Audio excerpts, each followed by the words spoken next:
Assalamu alaikum. Dear student, now today we are taking here lecture number 2. ठीक, कल हमने distinguish point देखा solid liquid and gas के बारे में. अब आज हम अगले टॉपिक की तरफ बढ़ते हैं, intermolecular forces. Okay, lecture number 2 का पार्ट 1 है. थोड़ा सा एक कोट देख लेते हैं. Well planning is necessary for success. Okay, तो be ready for your future. आप डेली स्टडी कीजिए. 11वीं जो होता है बहुत इंपॉर्टेंट ईयर होता है. इसमें सारे आपको बेसिक नॉलेज मिलेंगे 12वीं के लिए. ठीक, चलिए हम टॉपिक की तरफ बढ़ते हैं. इंटरमोलिकुलर फोर्सेस क्या है? जैसे कि यहाँ नाम से जाहिर हो रहा है, ये दो टर्म मिलकर बनी है, इंटर और मॉलिक्यूल. ठीक है, मॉलिक्यूल जैसा कि मैं कल बताई थी कि number of atoms join together to make a molecule. ठीक है, मादा जो बनता है वो एटम से बनता है, अंसुर जिसको कहते हैं. बहुत सारे अंसुर, जिसको अनासिर भी कहेंगे, अनासिर मिलकर एक सालमा बनाते हैं, उसको कहते हैं मॉलिक्यूल. ठीक है, तो किसी भी दो मॉलिक्यूल के बीच में जो फोर्सेस होगा उसको कहा जाता है इंटरमोलिकुलर फोर्सेस. ठीक, अब यहाँ पर अट्रैक्टिव फोर्स भी हो सकता है और रिपल्सिव फोर्स भी. अट्रैक्टिव और may be repulsive forces of attraction. ठीक, it may be attractive forces of और रिपल्सिव फोर्सेस ऑफ अट्रैक्शन. ठीक, तो यहाँ पर intermolecular forces are present between the neighbouring molecule. ये फोर्सेस कहाँ मौजूद होता है? इट प्रेजेंट नेबरिंग मॉलिक्यूल और बिटवीन द मॉलिक्यूल.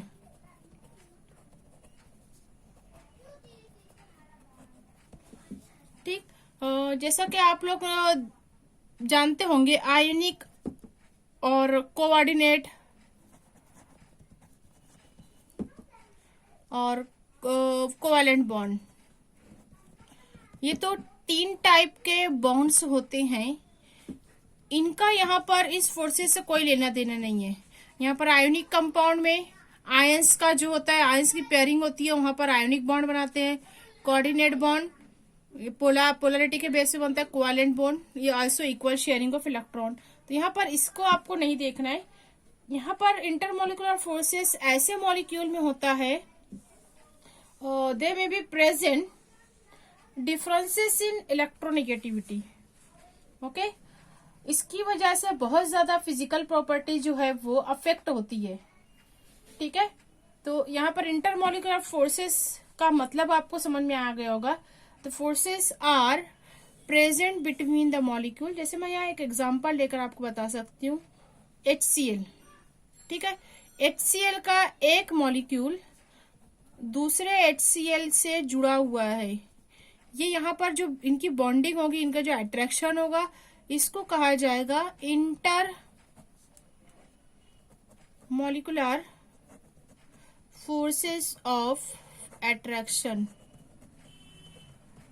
ठीक है, इंटरमोलिकुलर, इसको मैं आपको इंटर से याद रखना है. इंटरमोलिकुलर फोर्सेस जो होते हैं, they are between a molecule. एक वर्ड याद रखो इसके लिए, बिटवीन ए मॉलिक्यूल्स.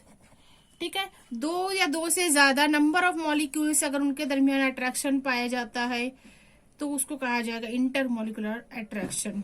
ठीक, लेकिन अगर हाइड्रोजन और Cl इनके बीच में ये एक मॉलिक्यूल है, इस मॉलिक्यूल के अंदर अगर इनमें अट्रैक्शन है due to differences in electronegativity और इलेक्ट्रॉन चार्जेस. ठीक है, ये जो होता है ज्यादा इलेक्ट्रोनिगेटिव होता है, तो यहाँ पर पार्शियल निगेटिव चार्ज आ जाता है, डेल्टा निगेटिव कहते हैं. और हाइड्रोजन जो कि इसके पास इलेक्ट्रोनिगेटिविटी कम होती है, इसको कहा जाता है इलेक्ट्रोपॉजिटिव. इनके दरमियान भी अट्रैक्शन है. इस अट्रैक्शन को कहा जाता है इंट्रामोलिकुलर फोर्सेस ऑफ अट्रैक्शन. ये बार बार ये टर्म आती है ये बिल्कुल बेसिक पॉइंट है, आप इसको हमेशा के लिए याद रखो। एक वर्ड से यहाँ पर ई से याद रखो, E, then here between, intermolecular between a molecule, ठीक है। जैसे वाटर की भी आप एग्जांपल ले सकते हो, वाटर H2O एक मॉलिक्यूल दूसरे मॉलिक्यूल से जुड़ा हुआ है फोर्सेस ऑफ अट्रैक्शन की वजह से। अभी किस तरह होता है आगे हम टाइप्स में देखेंगे, अभी यहाँ पे सिर्फ यहाँ पर नंबर ऑफ मॉलिक्यूल्स, ओके। इस तरह यहाँ पर ये इससे अट्रैक्शन इससे अट्रैक्शन, इसको कहा जाएगा इंटरमॉलिक्यूलर फोर्सेस ऑफ अट्रैक्शन। जबकि उसी मॉलिक्यूल के अंदर जो मौजूद है विद इन मॉलिक्यूल से याद रखो आप, यहाँ पे ये डेल्टा निगेटिव, ये पार्शियल पॉजिटिव या पार्शियल निगेटिव पढ़ा जाता है, या डेल्टा निगेटिव और पॉजिटिव, इस टाइप के फोर्स को कहा जाएगा इंट्रा मॉलिक्यूल और विद इन ए मॉलिक्यूल। ये दो वर्ड से आप इसको सिंपल लैंग्वेज में याद रखो, with in A molecule the forces of attraction, ठीक है। इसके ऊपर से एक टर्म आती है डायपोल मोमेंट का। तो डायपोल मोमेंट क्या है पहले ये समझ लो आप लोग। डायपोल मोमेंट, इसको न्यू सिंबल से जाहिर किया जाता है। ये क्या होता है, this is the product of the magnitude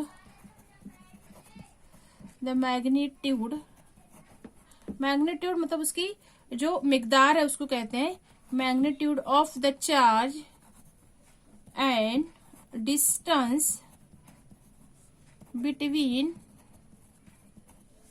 the centers of positive and negative charges। कुछ नहीं समझ में आएगा, अब हम धीरे धीरे इसको समझते हैं। डायपोल मूवमेंट समझने के लिए, डायपोल इंटरेक्शन समझने के लिए डायपोल मूवमेंट की जरूरत होती है।